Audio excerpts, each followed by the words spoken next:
Well, hello and welcome back to Read Becca. It's time for a bit of a discussion, maybe a ramble. I'm not sure what this is going to be, but I do have a couple of books here to recommend to you. So that is what it's going to be about. But I went on a bit of a journey, a sampling journey of books about menopause, and these are the only two that I actually finished. Many books were just not what I was looking for, or not quite the right tone, and I was looking for a very specific tone and style. So the two books that I did read are What Fresh Hell Is This by Heather Carina and illustrated by Archie Bongiovanni, and Natural Menopause, written by Ann Henderson and Dr. Rebecca Dunsmore Sue. So what I was looking for was certainly medical credentials, though Heather Carina is not a medical professional in terms of a practicing doctor or anything like that. Certainly I was able to verify respect from within the medical community and advocacy. A person who is a medical communicator definitely is present there. So I was able to verify credentials are present, they're medically sound, works as far as I can tell, but they're also very accessible. So in my purview, I think these would be great reads for someone not necessarily who's going to go through menopause themselves, but just might be curious or wants to know more because they have someone they love and know who is going to go through menopause.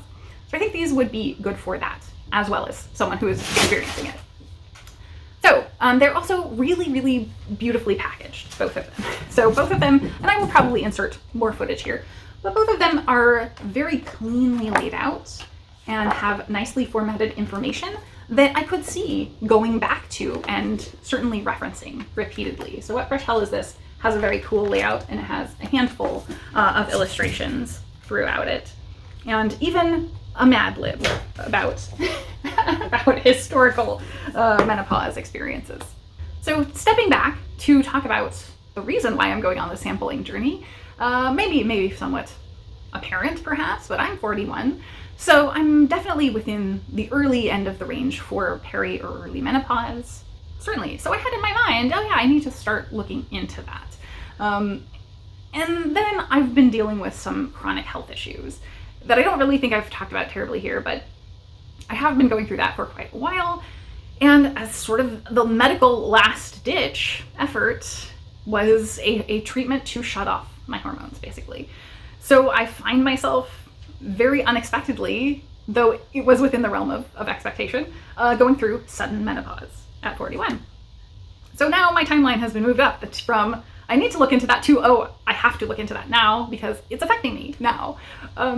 And fortunately for me, because I was going through chronic health issues, most of my experience has been pretty manageable, pretty reasonable, but it has had a lot of unexpected, a lot of weird things going on. I've experienced hot flashes, certainly, and in varying ways that I've now come to understand a bit, but there's so little information out there to make that an accessible experience, I guess. The first time I had a hot flash when I was at the gym, which I experienced very differently while I'm working out, it was kind of like centralized to my appendages, and I'm having like tingling arms, as well as the radiating heat. So it was a bit like, well, either this is a hot flash or I'm dying, who knows? And so having resources as a bookish person to turn to, like, of course I'm going to turn to books. So that's what I did to make it more understandable, more relatable to me. And so I'm trying to, of course, demystify and remove the stigma from talking about this topic, definitely, as I am going through it. So the first book that we want to talk about is Natural Menopause. And I don't have a ton to say about this because it is just a reference book, but it's a very quick reference. And I love the way it's formatted that I could just turn to this over and over again very quickly. It talks about the types of symptoms you might use a specific plant or oil for, certain exercises you could incorporate into your day-to-day. And it's just the information that you need to enact that very rapidly, and not a lot of the why. So I do like that aspect of this. I also really appreciate that the foreword by one of the authors kind of approaches it from her stance as a medical doctor, going, well, you may be questioning me, if you're a medical doctor, why are you not approaching this from prescribing medicine to everyone? And she talks through that, why that's not ideal for everyone, why someone may not be able to afford, or why HRT may not be for someone, though this does briefly cover HRT. It's not central. This is about finding other ways of approaching it from a lifestyle perspective that are accessible, rather than a medical approach. but it's not derogatory to medical approaches. It's just not for everyone and doesn't work in every case.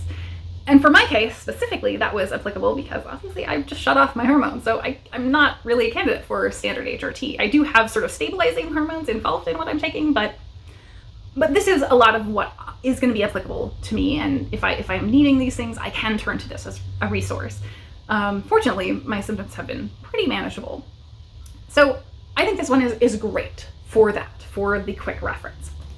But what fresh hell is this? I think is a lot more broad and is much more like sitting down with somebody with a cup of tea who is a medical communicator, an advocate who knows what they're talking about, and can just help you through the process. That's what I felt coming out of this. And this is the one-stop shop that I would push in anybody's hands, regardless if there's someone who's going to go through menopause or not. Like, this is the one book I would tell you to read. And this is a much more broad approach where you do kind of get a phased rollout of information, and it's everything from really general topics about how you think about things to very specific things like the previous book does. So we start this book with Karina telling us a personal experience of being on the younger end of appropriate age like myself and having an unexpected trip to urgent care and then the emergency room over these really wild unexpected symptoms and spending a bunch of time there and nobody asking a single thing about reproductive system or menopause specifically, and then it turning out to be that. And perfectly transitions from that discussion of a personal experience to a quick recap of the broad history of menopause in the medical sciences. That is not very good. So that part is a little harrowing. If you want to avoid it, you can absolutely skip over that section. It's not super long, but it is meaningful and important to frame everything about this conversation because menopause in general has been very avoided and derided by the medical community over the past. So it is something that has a lot of mystique around it and not a lot of information. Especially for my specific experience going through sudden menopause, this was the only book I found that actually meaningfully discusses it as a topic beyond just saying, yes, it's a thing.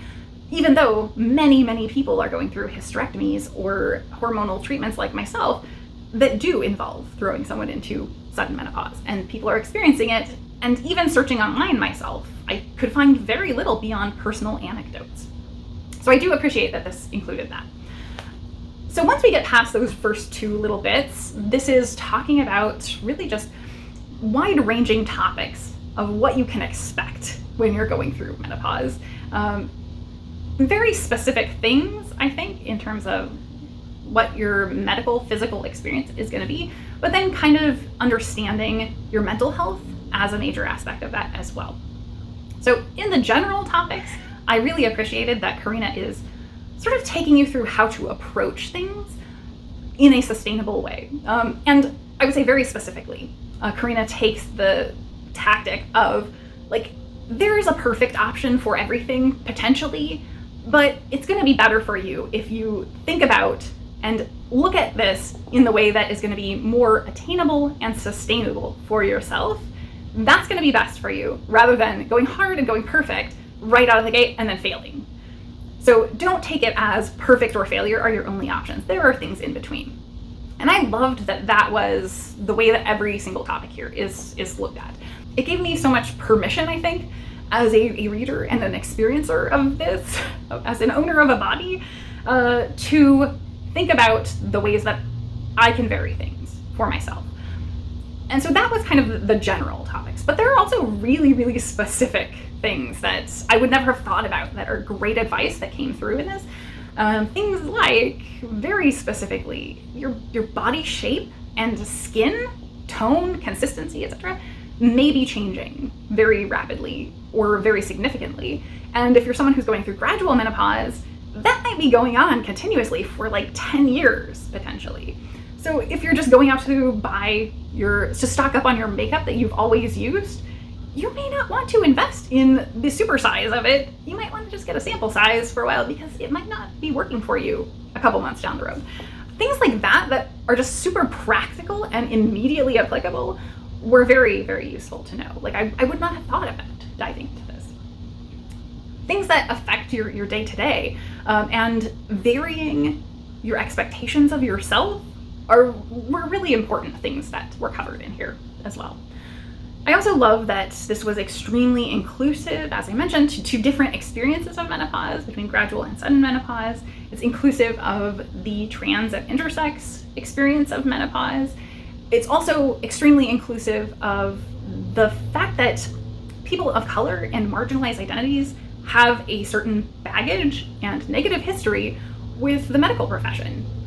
And just talking through really basic aspects of that, giving you permission as a patient to say, here are some things to ask your doctor about, here are some things to be on guard with your doctor about, here are some elements that you should consider and you can set boundaries with your doctor about. And you also have permission to just walk away from a medical professional if they're not the right fit. Leaf blowers, why? So I really appreciated how much of this was about empowering the reader. And I think that even if you're not somebody who has a lot of medical anxiety, like just going into a situation with a doctor and knowing what to say or how to say it can be very intimidating. And I feel like this set up a lot of the guidelines for how to do that, and what things might be relevant for you to bring up, even things you haven't thought about before. So I really appreciated this for that.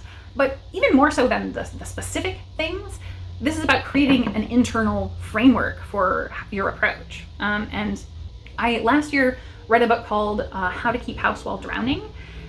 And this was the How to Keep House While Drowning of menopause, I think, because that book is not about telling you specifically how to clean your house. It's about creating that mental framework of, well, how do I approach this when I'm struggling?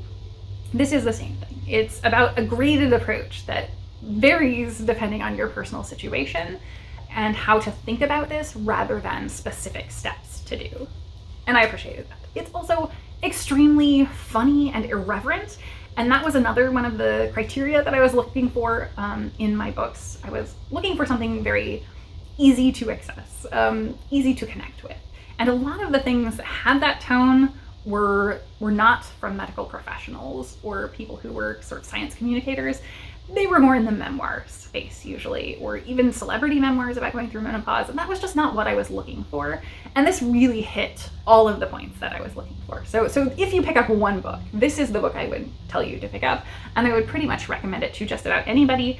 If you are someone who has a body that will go through menopause, or if you know someone whose body will go through menopause, this is a great book to try out. It's very light, easy reading, very accessible, and very entertaining, I think. I think this has given me a lot of tools. It's created a toolkit for me to approach this experience of my changing body, certainly. So I'm very, very happy to now have both of these books in my toolkit and some information to go forward. And actually, I almost forgot to mention, one of my favorite things about this, much like the foreword in the first book, this one has a pretty good section where Karina is talking you through the ideas of the fact that something being called natural is not inherently a positive. Don't necessarily give that more weight than things that are not natural. And something being labeled placebo is also not inherently derogatory or negative. And it kind of, the whole discussion boils down to about if it's stupid but it works, it still works.